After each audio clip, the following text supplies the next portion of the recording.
I don't have anything to drink. Hey guys, it's Wahima, but just call me Wah. Melanated! Welcome to another episode of Morning Tea, where we sit in our sleepwear and discuss current events. Today's tea is nothing. I completely forgot about that part of this video.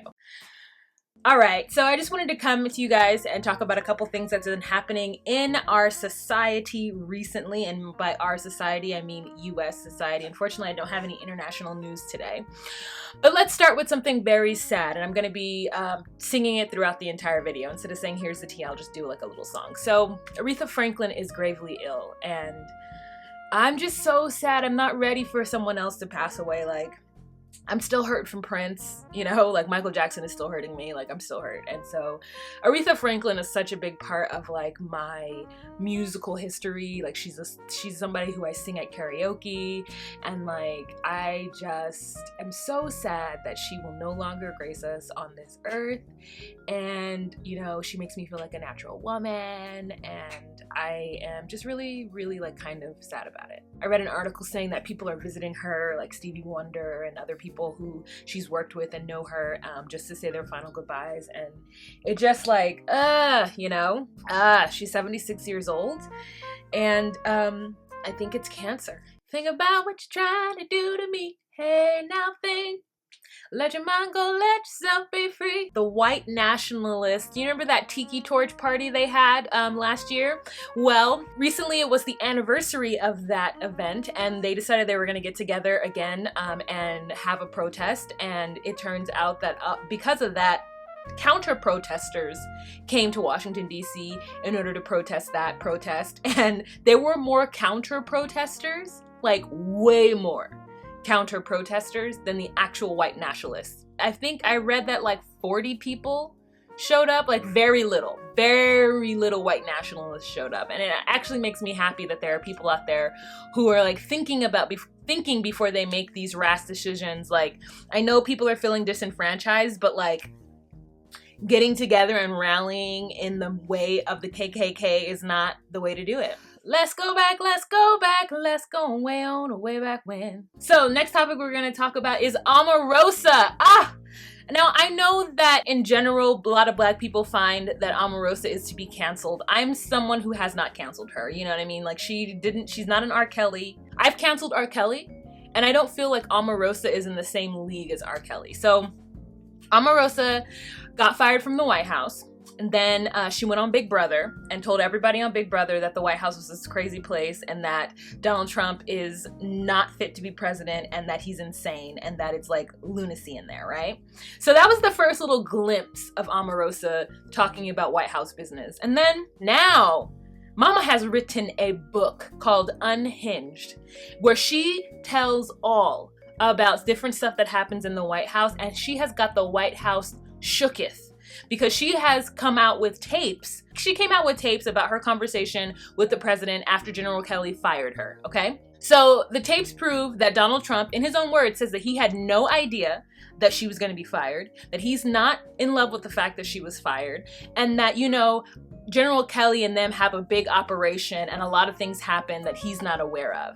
Either one, he's lying to her and he knows, and he's just trying to save face because his mentee is being fired. Or two, he really doesn't know, and General Kelly is really running the country. Now, honestly, if General Kelly were really running the country, I would kind of be okay with it. So then I decided to see what Fox News thought about this information. So I go to Fox News, and Fox News has an article talking about how Jimmy Kimmel reminisced with, I guess, one of their reporters about how crazy Omarosa is because in 2004, she left the set of the Jimmy Kimmel show before she was supposed to go on. And I was like, Fox News is really reaching. They're trying to find something negative about her by throwing Jimmy Kimmel's name up about an incident that happened 14 years ago. Like, the title reads, Jimmy Kimmel recalls when Omarosa abruptly left his show. There's clearly something wrong with her. Like, really? 14 years ago? Okay, what does that have to do with her credibility? So speaking of her credibility, she goes on a show where Gayle King is one of the hosts, and they start to ask her, like, why are you coming out with these tapes? Because look, oh, forgot to say this. In her book, she talks about an incident that she heard two upper level like staffers talking about, that they're talking about a tape that's out there in which Donald Trump says the N-word. And they're talking about the tape as though they know there's a fact that that tape is out there and it's somewhere, and they're trying to find it so that they can hide it or that they can spin it somehow, right? Spin his use of the N-word somehow. And so she hears this. She never actually hears the tape, but she hears people talking about the tape as it's a factual thing. And she overhears a conversation between one of his staffers and him talking about the tape, what could be on the tape, what he might have said, and he doesn't quite remember what he said or what he could have said. And the problem is that honestly, if Trump were to have a tape about the N-word, I honestly don't think that his base would even be shook up a bit. I think they'd be like, yeah, it really shows he's on our side. So like, it doesn't actually matter because like, what we all know he's a racist, but the anchors on this show are like, well, Omarosa, why should we believe you now? Like, you were making, I guess it's a faux pas to be in a campaign recording conversations, which I feel like, yes, if you're there to, I mean, I guess it is a faux pas. And they're trying to get at her and saying, like, you shouldn't be doing that. Why would you even do that to begin with? You know, that kind of, like, lets us know that you're not to be trusted. And she's like, look, it's politics. I've been in politics for 20 years. Everybody lies, and you have to look out for yourself, and you have to do things to cover your own butt. And all these things that I've done was there to cover my butt. And I feel like, look, if Omarosa needs to play dirty, play dirty. You don't get anywhere in politics by playing by the rules. Like, let's go on ahead and say that. So for Gayle to come at her like that, I really felt was a little bit of black on black crime. I mean, I understand because a lot of people have hate in their hearts, especially black women, for Omarosa and what she's done, but you guys know how I feel. I can't judge how someone else deals with the trauma of being a black person in the United States. If that's how Omarosa has decided to handle her trauma, then so be it. I mean, she's going about it in a way that maybe you wouldn't do, but she's surviving and she's making her monies, and there's nothing I can do but support that. Like, I'm not necessarily gonna be like, I love Omarosa, she's made all the right decisions, but I'm not gonna bash Omarosa ever publicly unless she does something that's super crazy, outlandish, and just doing what she needs to do to be around whoever the president of the United States is without having to sleep with them. I'm okay with that. And Gayle like mentioned, like, you know, so what is your relationship with Donald Trump? And I think Omarosa got a little offended by that, and she was like, there's no relationship. I mean, I would be offended too if anyone even merely suggested that I had sex with Donald Trump. Disgusting. So many other better looking men out there. Anyway, she like defended herself with that and was just like, he was my mentor when I grew up very poor and I wanted to be a billionaire, and so he was somebody that like I had access to during The Apprentice, and so he became my mentor. But anyway, so that's happening with Omarosa, and I want to just be like, okay, Omarosa, do you, boo? Now Trump is trying to like come at her with tweets saying that she's a loser and that she was never smart and all this stuff. And I'm like, but you had her around you for like 14 years, bro. Like, and all of a sudden now she's a loser and she's all these things. Like, come on.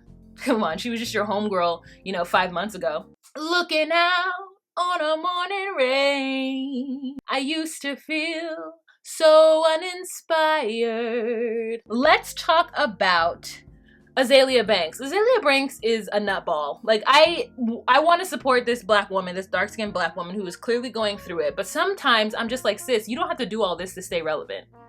Like, just put out songs. Like, I don't own the Anna Wintour songs, but I will download it right now on Apple Music if it will just stop you from putting yourself in the limelight in that way. Because, like, girl, if you are really all that talented, you don't need to do all of this extra stuff in order to keep yourself relevant. Like, we get it, sis. Like, it's hard out there for a pimp.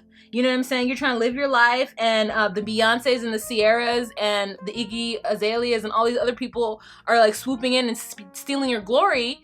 But you just need to compete in a better way, and not by trashing every woman or every other artist in the streets because you feel some kind of way as a dark-skinned black woman. Like, we want to rock with you, but we can't rock with you when your way of getting publicity is to trash other people. That's not the way to do it. Like, no. I downloaded Anna Wintour. I got it.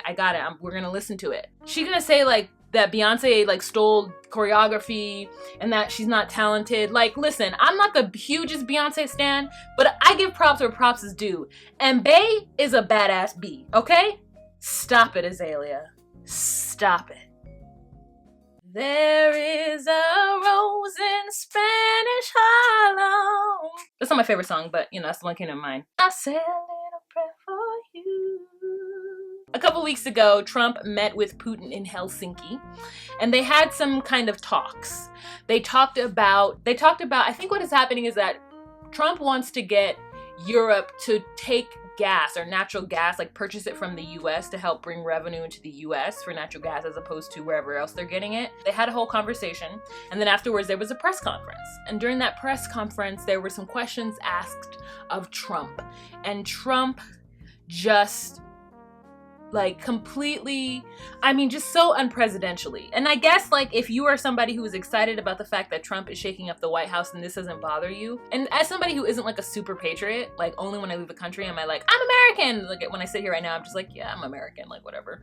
But like, for him to get up there and to side with Putin and talk about how Putin was a great guy and our FBI and our CIA and our intelligence has got it all wrong and they need to stop falsely investigating the Russian hacking of the election, of the 2016 election, and that he fair and square won it and beat Hillary and it was super easy. And I'm like, but you didn't get the popular vote. Like, do you know that?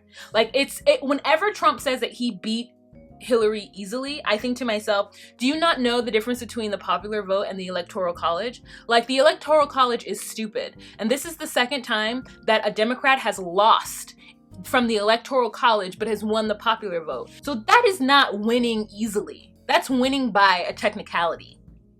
So anywho, which is fine, you won.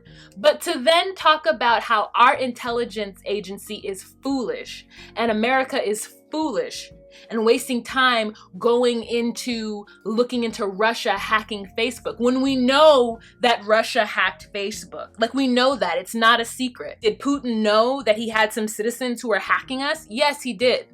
Yes, he did. And Trump is so, I don't know if he doesn't believe it or he just doesn't care, or he's more worried about the gas situation. He's more worried about Chairman Kim Jong-un, and Iran, and the nuclear situations, and the fact that the elections worked in his favor. So like, let's just like forget about that. But like, it's just crazy that he wants to now change the allyship. And it seems like now he wants to align himself with Russia more fervently and solidify that alliance in a way that hasn't happened since like before the Cold War. I mean, we've been fighting Russia before it was like Russia, when it was still like the Soviet Union. I don't understand like what's happening and why this shift in alliance is happening with our current president. It really makes me scared because it's not clear to me. I hope that this alliance that he's creating with Russia is beneficial for us in the long run, and that it doesn't cause something crazy to happen later on. We're gonna end on this song. R-E-S-P-E-C-T, find out what it means to me. R-E-S-P-E-C-T, take a T-C-P. I don't understand what that means. Suck it to me, suck it to me, suck it to me, suck it to me, suck it to me, suck it to me, suck it to me. All right, you guys, thanks so much for watching. Please leave a comment down below. Let me know what you thought of the topics I talked about, or if there's anything you wish I would have talked about, please let me know. All right. If you like what I do here on this channel and you'd like to consider becoming a Patreon patron, please click the link down below. Thank you so much for even considering to do such. And remember to be you, be true, and find your place. Bye.